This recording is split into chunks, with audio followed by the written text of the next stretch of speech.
Welcome to Objections with Stan Willis. I'm Stan Willis, and next to me is Stan Willis. Stan, other Stan, how are you? I'm confused, frankly. Well, it is your show. It's been a long day. It's been a long week. You just came back from a vacation, so you're well rested. Yes, I'm not. Were you? Yeah. I have to ask you this. We were talking about this before we started. Is there ever a time where you're not working? Not recently. We've been on a pretty steep growth path for about 2 years, and it's kicking my butt.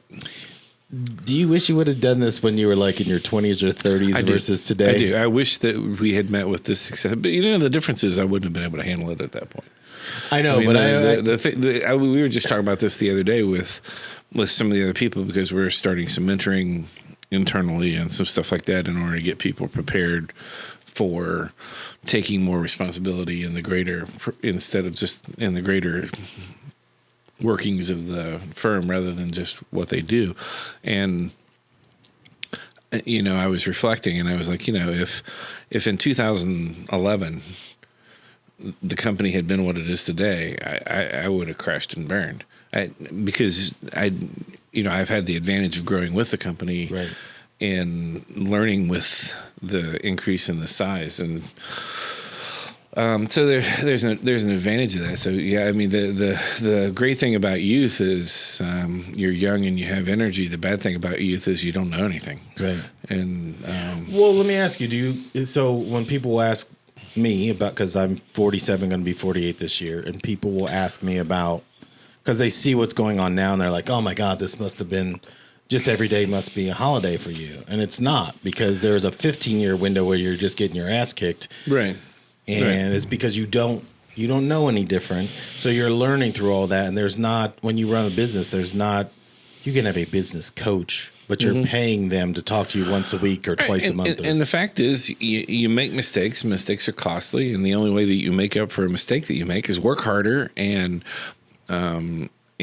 try to, fix what you broke, and so you just go on and learn that way. But I don't know that I would say work looks a lot different for me now than it did 10 years ago. I mean, 10 years ago, work looked like me doing accounting for part of my day and doing tasks, other HR tasks and things like that part of the day. And now work for me looks more like checking in with people, making sure they don't need anything, kind of trying to predict where things are going to go, making sure that the pieces are in the right place, discussing ad nauseum how to arrange a particular practice or a particular part of the company so that we're working better. Going through all the steps of constant continuous improvement, looking for constraints, eliminating those constraints, and then really just mentoring people. I am currently just within my company mentoring 7 or 8 people actively. And that takes a lot of time. So, well, we weren't going to talk about this today, but this folds into when we were looking at while you were gone, the bank situation got crazy. Yeah, it did. Absolutely crazy. So we can kind of get into that, but what I really feel for is people not understanding. First of all, people not understanding shit to begin with anyway.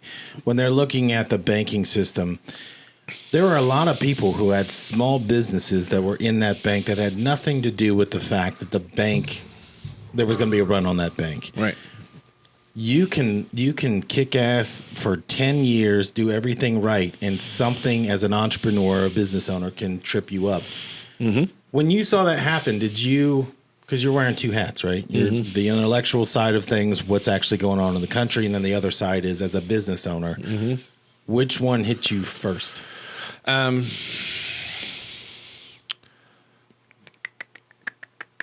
say it probably kind of hits simultaneously. I think when the question I always want to have answered is is not just the mechanics of why did this happen, but the politics of why did this happen. So is it hard to ignore the politics? For me, it's hard to ignore the politics of why it happened. I think it's impossible to ignore the politics because I think in our world right now, the good things and the bad things are all somewhat politically driven and somewhat intentional. I don't think.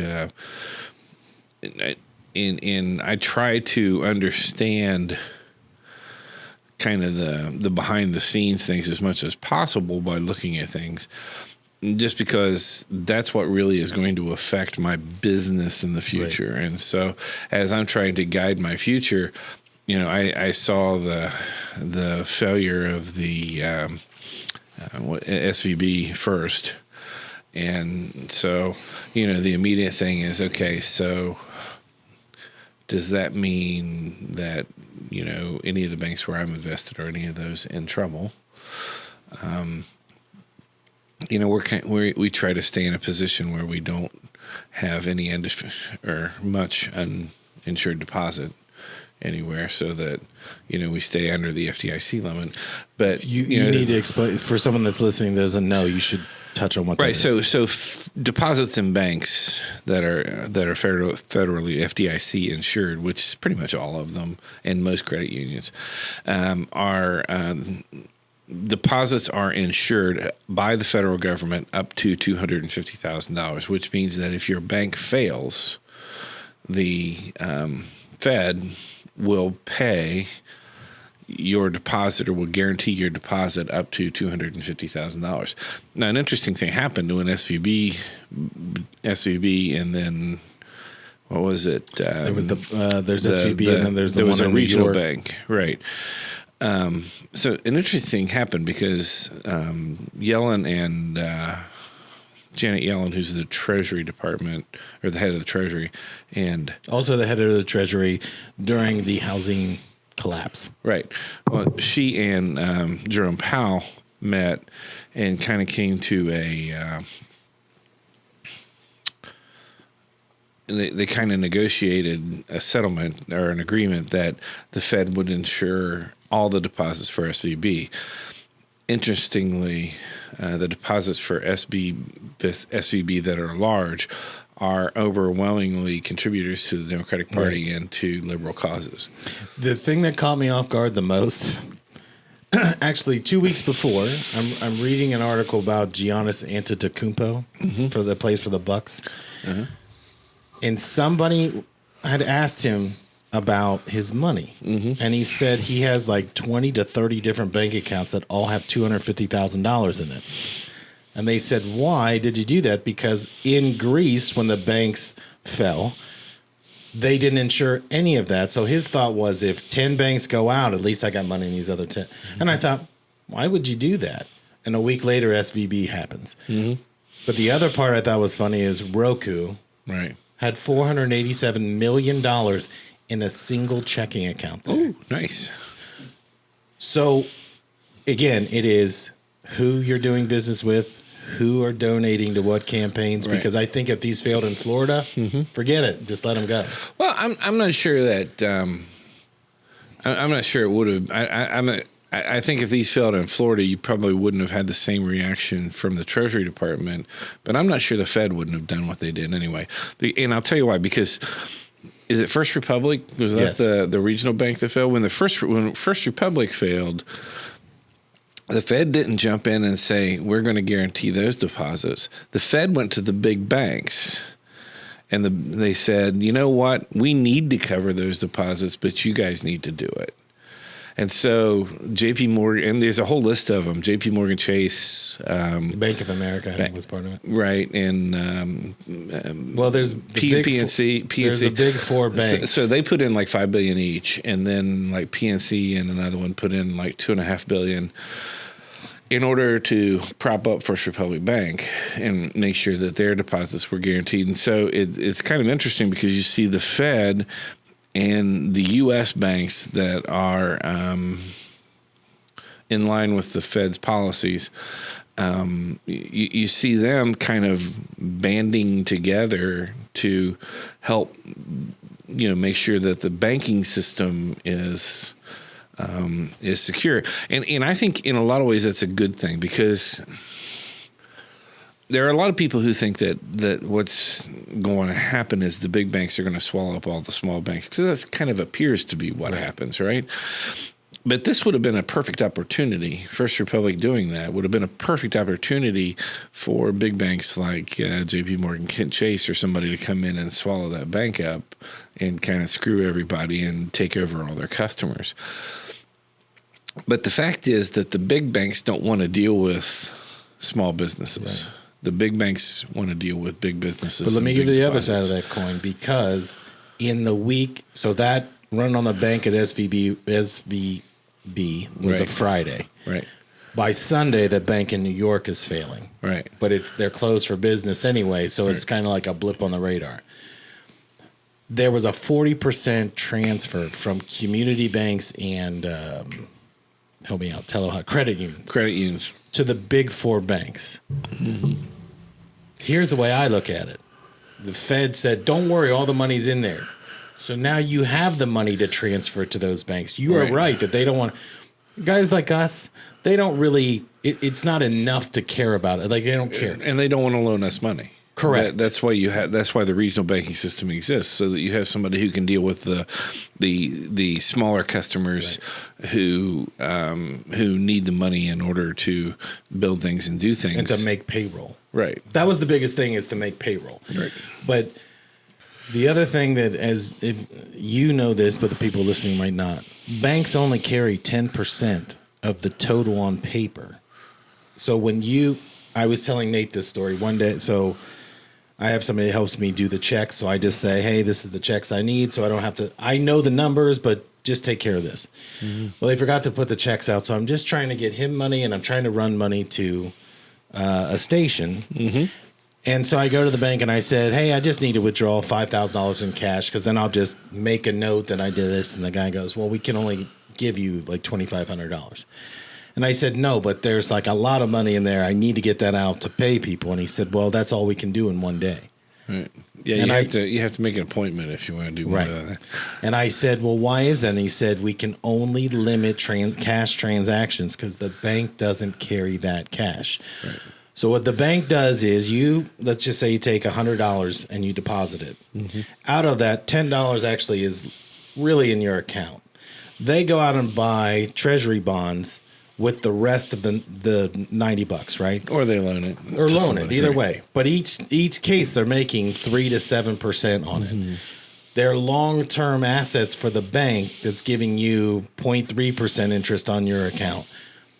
That's why the money's not there, because it's kind of like they're gambling your money. Mm-hmm. And then when you need it, it's like, shit. They say investing. Sorry, investing. But that doesn't make you any money. So... Not really, no. When you look at that system and you go, that doesn't seem right at all. Well, if you take the time to read your deposit agreements, it's kind of interesting. You deposit money in a checking account. You have the checking accounts are a little bit different, because you do have a immediate right of withdrawal and all that kind of stuff with your checking accounts. And the checking accounts kind of act like you're actually making a loan to the bank, right? When you give a bank savings account, savings money, most of the time, that money is, that's actually like you've just handed me $100 loan to do whatever I want with it. And maybe I'm going to pay you back, and maybe I'm not.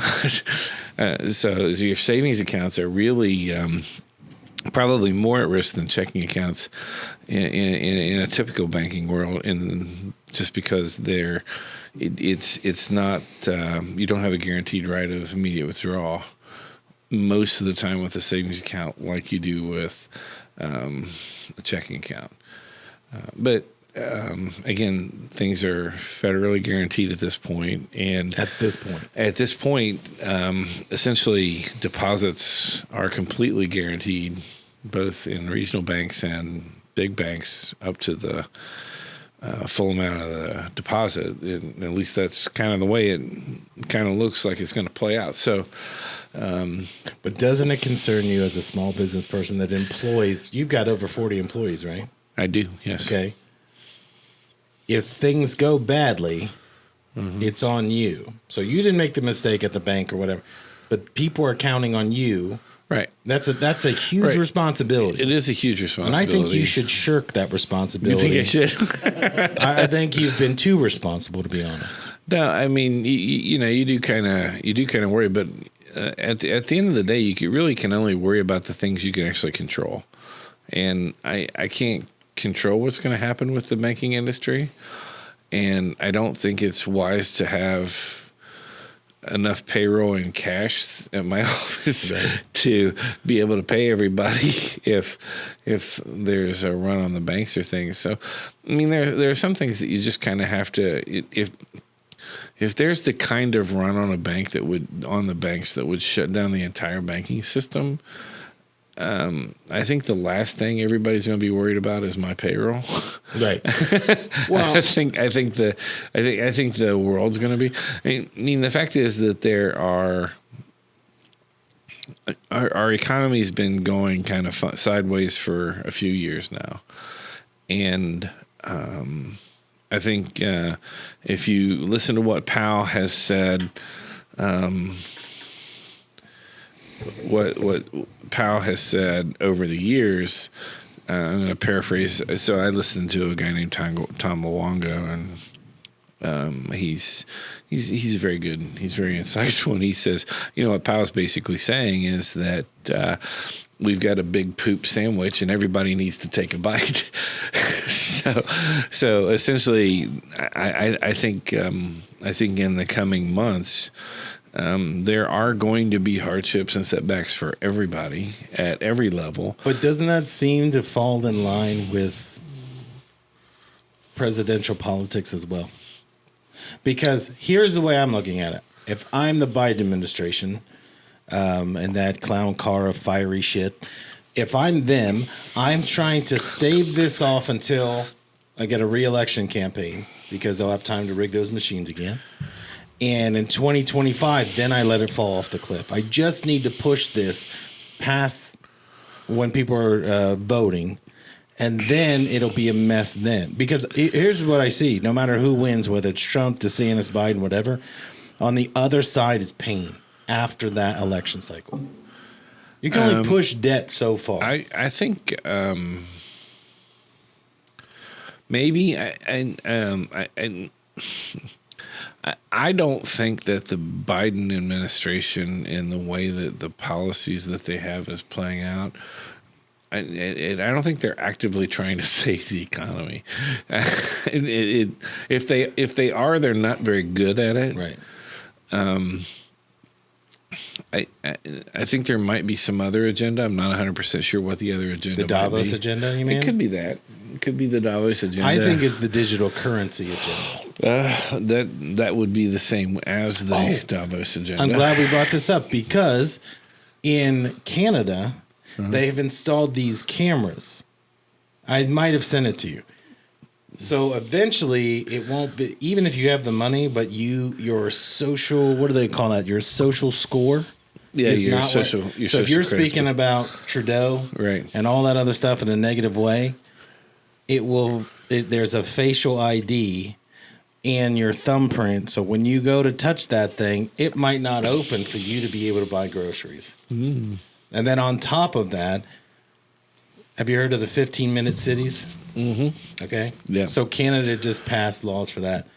In a couple of states, they're voting on it right now. And a 15-minute city literally blocks you off from going to the next area. So you work, you live, you go to your gym, whatever you do is in this 15-minute area. Mm-hmm.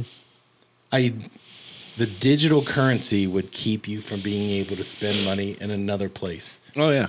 I mean, it's purely a mechanism for control. It's no matter how much convenience is attached to it. I mean, that's what they'll sell is the same as with your cell phone. They'll say, here's this free app that does these really cool things. But what they're doing is they're using that app to track things that you're buying and selling, to kind of get more information about you. So the digital currency will be sold as having all this convenience and all this great stuff, but the federal government will be able to shut that off at any time and But prevent doesn't that you. concern you? Absolutely.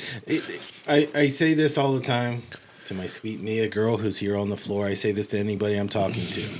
The United States is the one place that you're not going to tell American citizens what to do because they're not that bright. They're very well armed and they don't like the government anyway. Right. So if you, like in France, they're protesting in the streets over the pension age going from 62 to 64. Those people were unarmed and they're still burning things in the street, but there's only so much you can do. Right. If you want to come into the city where we live, this place literally will light you up like it's the 4th of July if you tell them they can't do and say, Americans are not built for that. And that's why I think the next step of this is when the banks go bad this time, we've really divided both parties, and one is this way, one is this way. It's never been like this. And people are going to rage against, just like they did against Trump, they're going to do the same thing. The difference is that was ideology. This is your financial outcome and how you take care of your family and your businesses. Right. I mean, if people can't eat, you're 3 days from chaos. I think is kind of the way most of the reports from the federal If we don't go to government lunch after this, we're going to be 20 minutes from chaos. 20 I'm gonna kick Nate's ass. minutes at least. That was really uplifting. We've come to the end of the show, and we like to leave people on a cliffhanger. When you bring your friends, it's always a good time. When we talk about real things, it gets really depressing. But don't worry, tune in next week where we'll say something funny. You've been listening to Objections with Michael Morris. We'll see you next week.